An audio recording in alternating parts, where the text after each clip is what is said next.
Telangana CM Revanth Reddy Nagar Kurnool Mahabub Nagar జిల్లాలో పర్యటించనున్నారు. ఇది ఆయన రాజకీయాల్లోకి ప్రవేశించి సరిగ్గా 20 ఏళ్లు పూర్తవుతున్న సందర్భంగా ఆయన రాజకీయ ప్రయాణం ప్రారంభమైన ప్రాంతం మిడ్జిల్ మండలం కావడంతో నేడు అక్కడికి సాగించే పర్యటన కేవలం అధికారిక కార్యక్రమం కాదు, కృతజ్ఞత ప్రకటనగా భావించవచ్చు. రేవంత్ రెడ్డి 2006లో మిడ్జిల్ నుంచి స్వతంత్ర అభ్యర్థిగా జెడ్పీటీసీ ఎన్నికల్లో గెలిచి రాజకీయాల్లోకి అడుగుపెట్టారు. ఈ పర్యటనలో సీఎం రేవంత్ ఊరుకొండ ఆలయంలో ప్రార్థనలు చేసి ప్రత్యేక పూజలు చేస్తారు. ఆలయ అభివృద్ధి పనులకు శంకుస్థాపన చేస్తారు. ఆ తర్వాత స్థానిక పెద్దలు, ముఖ్య నాయకులు, మద్దతుదారులతో భోజనం చేసి సమావేశం నిర్వహిస్తారు. మిడ్జిల్ సమీపంలో మాజీ నాయకుడు గోపాల్ రెడ్డి, డాక్టర్ బిఆర్ అంబేద్కర్ విగ్రహాల్ని ఆవిష్కరిస్తారు. చివరగా బహిరంగ సభను ఉద్దేశించి ప్రసంగించి తన రాజకీయ ప్రయాణాన్ని గుర్తు చేసుకుంటారు.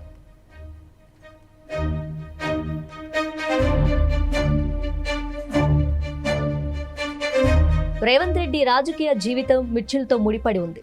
2006లో స్థానిక సంస్థల ఎన్నికల్లో జెడ్పీటీసీగా గెలుపొంది 2007లో మహబూబ్ నగర్ లోకల్ బాడీస్ నుంచి ఎమ్మెల్సీగా ఎన్నికయ్యారు. తర్వాత టీడీపీలో చేరి 2009, 2014లో కొడంగల్ అసెంబ్లీ నుంచి గెలిచారు. 2017లో కాంగ్రెస్లో చేరి 2019లో మల్కాజ్గిరి ఎంపీగా, టీపీసీసీ అధ్యక్షుడిగా పనిచేసి 2023 అసెంబ్లీ ఎన్నికల్లో పార్టీని గెలిపించి ముఖ్యమంత్రి అయ్యారు.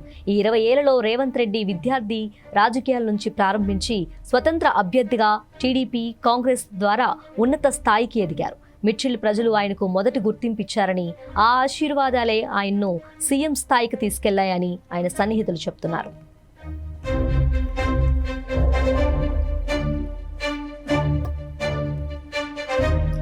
తెలంగాణ సీఎం రేవంత్ రెడ్డి తన రాజకీయ జీవితంలో 20 వసంతాలు పూర్తి చేసుకున్నారు.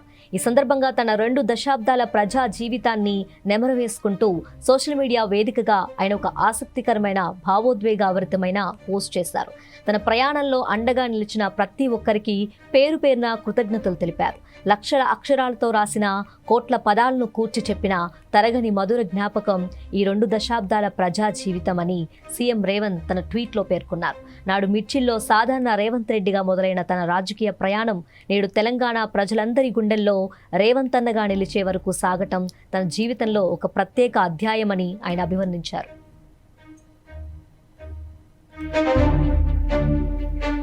ఈ 20 ఏళ్ల సుదీర్ఘ ప్రయాణంలో ఎన్నో ఒడిదుడుకులు, సవాళ్లు ఎదురయ్యాయని పరోక్షంగా ప్రస్తావించిన ఆయన ప్రతి సందర్భంలో, ప్రతి సంఘటనలో, ప్రతి సంఘర్షణలో ప్రజల కోసం తాను చేసిన ప్రతి పోరాటంలో తనతో నిలిచిన ప్రతి ఒక్కరికి ధన్యవాదాలు తెలిపారు.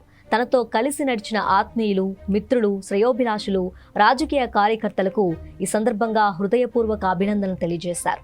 గత 20 ఏళ్లుగా చూపించిన అదే స్ఫూర్తితో భవిష్యత్తులోనూ ముందుకు సాగుతానని సీఎం రేవంత్ రెడ్డి స్పష్టం చేశారు. ప్రజలకు మరింత సేవ చేయాలన్న ఆర్తితో, వారి ఆశీర్వాద బలంతో భవిష్యత్తులో తెలంగాణ పునర్నిర్మాణ శ్రామికుడిగా, ప్రజల ఆకాంక్షలను నెరవేర్చే సేవకుడిగా పనిచేస్తానని హామీ ఇచ్చారు. అన్నిటికీ మించి అందరి రేవంత్ అన్నగా ప్రజల హృదయాల్లో తన స్థానాన్ని మరింత సుస్థిరం చేసుకుంటానని ఆయన తన ట్వీట్లో పేర్కొన్నారు.